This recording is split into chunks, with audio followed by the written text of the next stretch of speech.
Hello again, I'm just looking through Psalm 78 and there's 72 verses in the thing, so that could be fun. And my first thought is to look for verse 36 and see if they can be split anywhere, but it wouldn't make sense if you did that. So I hope you've not got to go somewhere very quickly, because Psalm 78 is a maskil of Asaph. O my people, hear my teaching. Listen to the words of my mouth. I will open my mouth in parables. I will utter hidden things, things from of old. What we have heard and known, what our fathers have told us, we will not hide them from their children. We will tell the next generation. There's one or two thoughts I could add there, but I won't.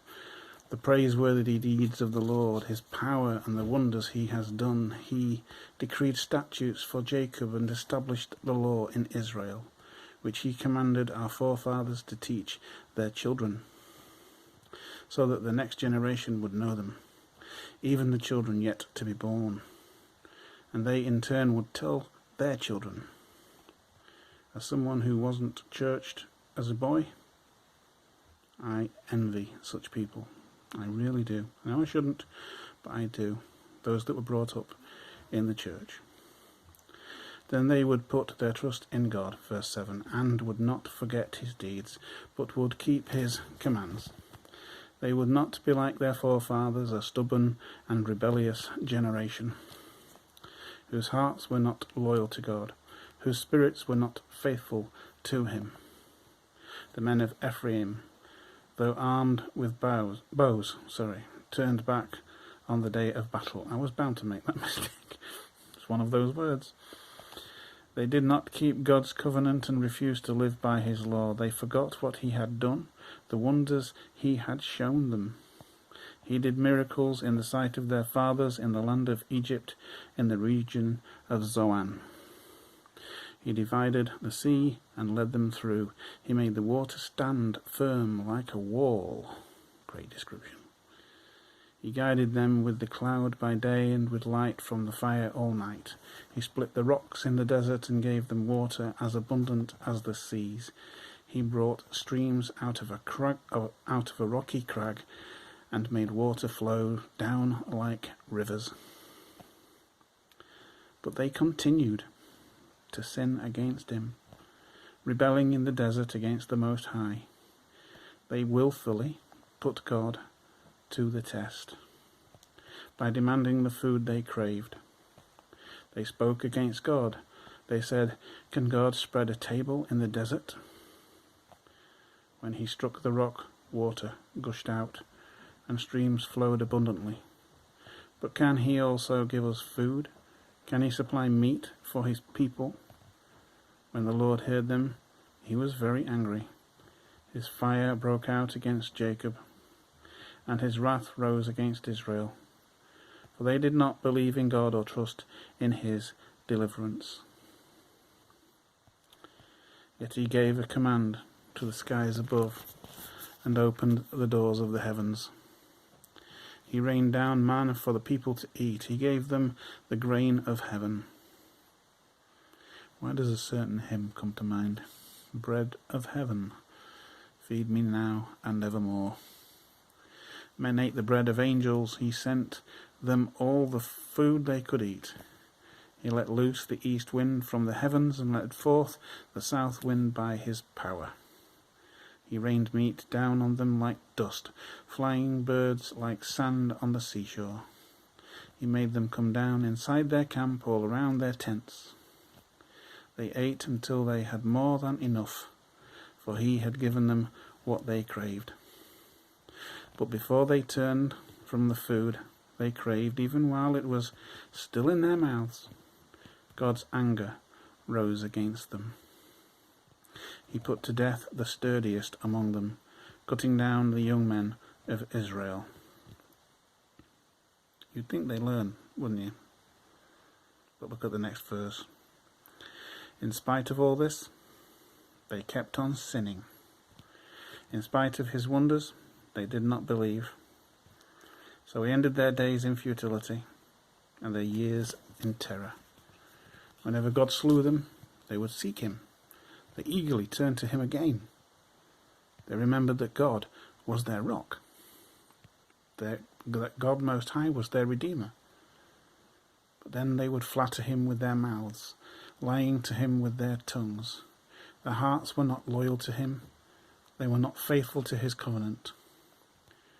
Yet he was merciful. He forgave their iniquities and didn't destroy them. Time after time he restrained his anger and didn't stir up his full wrath. He remembered that they were but flesh. Great words coming up. A passing breeze that does not return. I could end it there and just say Amen. How often they rebelled against him in the desert and grieved him in the wasteland. Again and again they put their God to the test. They vexed the Holy One of Israel. Not an idea to have, or do. They did not remember his power, the day he redeemed them from the oppressor, the day he displayed his miraculous signs in Egypt, his wonders in the region of Zoan. Do you see the repetition there? As how it might be used as a song? He turned their rivers to blood. They could not drink from their streams. He sent swarms of flies that devoured them and frogs that devastated them. He gave their crops to the grasshopper, their produce to the locust. He destroyed their vines with hail and their sycamore figs with sleet. He gave over their cattle to the hail, their livestock to bolts of lightning. He unleashed against them his hot anger, his wrath, indignation, his hostility, a band of destroying angels. He prepared a path for his anger. He did not spare them from death, but gave them over to the plague. He struck down all the firstborn of Egypt, the firstfruits of manhood in the tents of Ham. But he brought his people out like a flock. He led them like sheep through the desert. He guided them safely so that they were unafraid. But the sea engulfed their enemies. Thus he brought them to the border of his holy land, to the hill country his right hand had taken.